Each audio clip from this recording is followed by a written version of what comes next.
এক যে ছিল গাছ, সন্ধে হলেই দুহাত তুলে জুড়ত ভূতের নাচ। আবার হঠাৎ কখন বনের মাথায় ঝিলিক মেরে চাঁদ উঠত যখন, ভালুক হয়ে ঘাড় ফুলিয়ে করতো সে গড়গড়। বৃষ্টি হলেই আসতো আবার কম্প দিয়ে ঝড়। এক পশলার শেষে আবার যখন চাঁদ উঠত হেসে, কোথায় বা সেই ভালুক গেল, কোথায় বা সেই গাছ? মুকুট হয়ে ঝাঁক বেঁধেছে লক্ষ হীরার মাছ।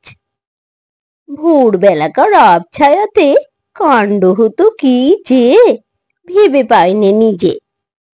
সকাল হলো যেই, একটিও মাছ নেই, কেবল দেখি পড়ে আছে ঝিকির মিকির আলোর রূপালি এক ঝালর।